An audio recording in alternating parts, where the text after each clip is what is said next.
A warm welcome inside another weekend edition of the Association. Tonight, we are bringing you all things pregame ahead of Game 4. The Spurs looking to even things up in the Western Conference Finals against the defending champion Oklahoma City Thunder. I'm your host, Lauren Rosen, joined by two of the best in the business. He might just be your favorite player's favorite skills trainer. Drew Hamlin is back on the show, and he might just be your favorite player's favorite teammate, George Niang, is back on the show. And George, I want to come to you first as we get set here pregame. You have 10 years of NBA experience. You have tons of playoff experience. If the Spurs are to even things up here and protect home court tonight, what adjustments are you hoping to see those guys make? I think the biggest thing that they need to focus on is taking care of the basketball. I think it's kind of been their Achilles heel over the last two games. They turn the ball over, OKC finds a way to score. And if OKC is going to continue to put 120-plus points on the board, it's going to be really tough to beat them. They're seasoned vets. They have championship pedigree. They have experience. So San Antonio is going to have to take care of the basketball and ultimately try and get more shots on goal than what they're giving up on the other end. And with that being said, I think defense goes hand in hand with that. They're going to have to man up and take on their assignments tonight and stop OKC in a Game 4 that is in San Antonio.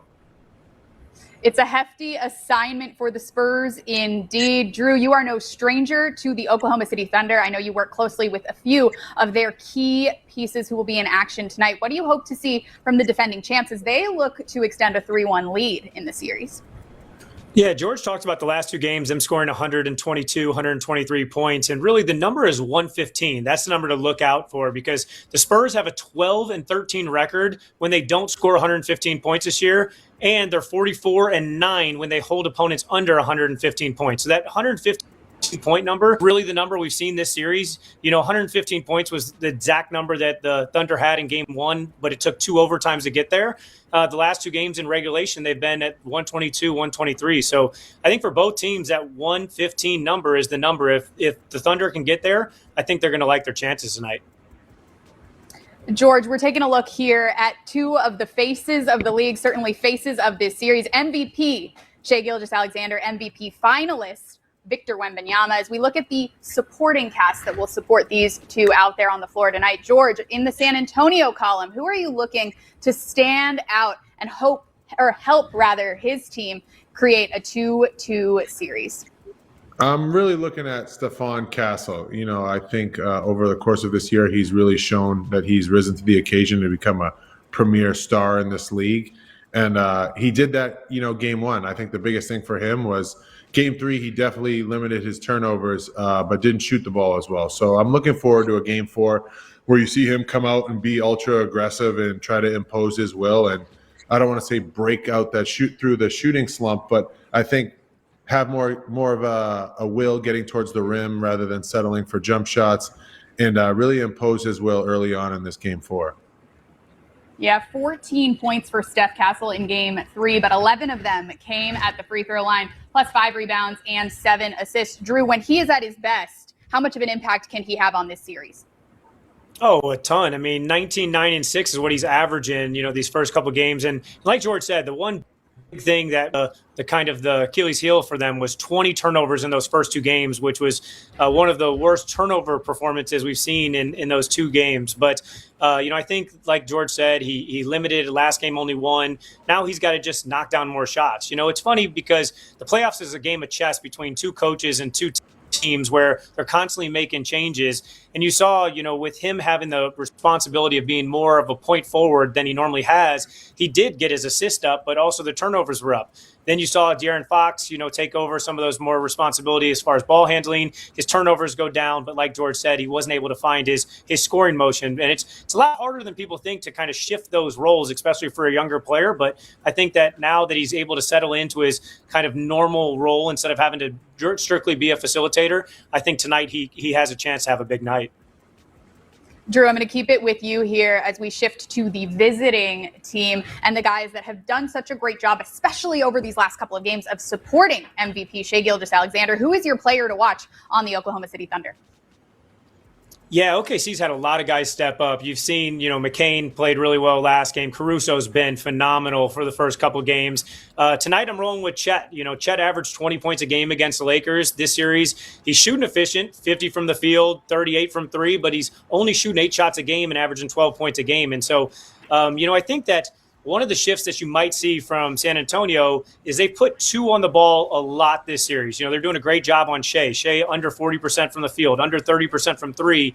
But Shea's been picking them apart, 11 assists a game, and which has left kind of the others, those guys that are coming off the bench and spot-up shooters open. I think they might make a change tonight, which would require more one-on-one and isolation matchups where I think Chet thrived in the Lakers series. So Chet's going to be the guy that I'm looking out for tonight to step up and help OKC win.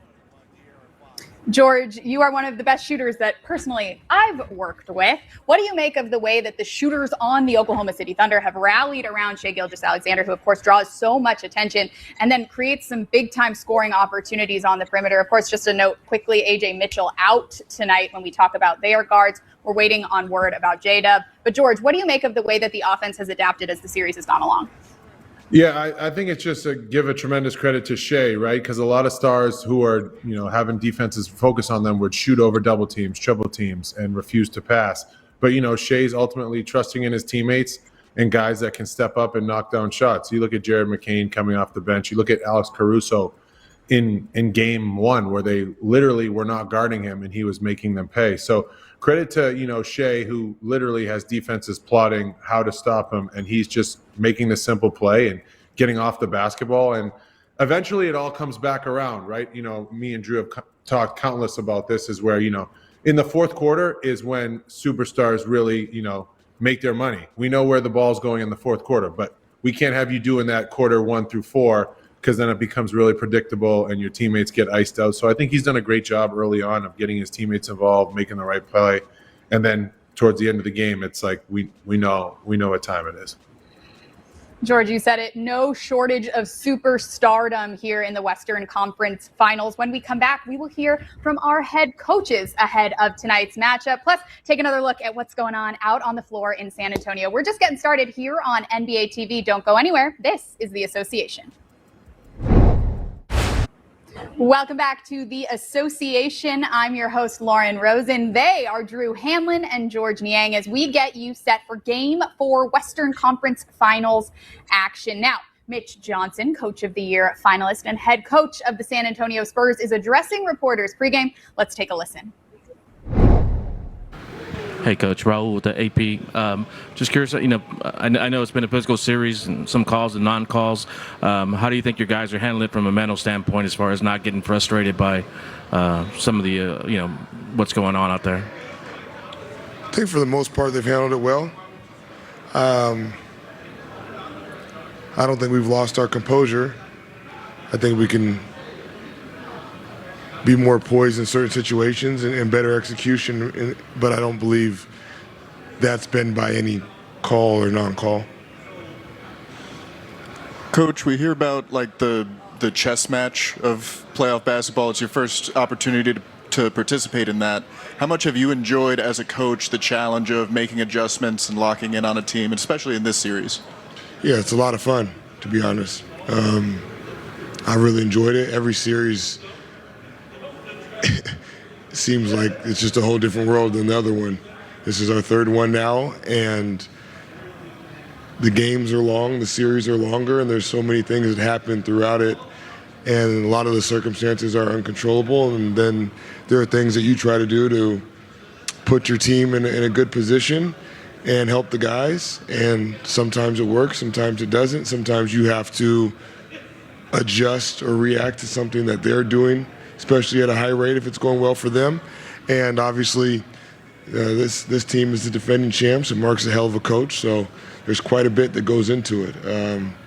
I think there was a 24-hour stretch where other than sleeping, I was doing something trying to be better, or I was in the game. So, selfishly, it's a lot of fun. Mitch, just at the back, I know there would be a lot of pressure with every playoff game, but this is always such a big swing between 1-3 and 2-2 with a young team that is going through it for the first time. How do you approach that scenario, if at all, in your communication and How you talk to these guys leading into this situation? Yeah, we won't speak on it specifically. I don't think I need to. I think we know we're down 2-1. We get on an airplane tomorrow and go to Oklahoma City. The next 3 games after this one, if there are 3 games after this one, 2 of them in Oklahoma City, we know that there's history that says if you lose this game, da-da-da-da-da. So I don't think we'll play any harder if I say it out loud to them. I think we know, tonight's a big game just like the last 3, and we need to handle our business, especially at home.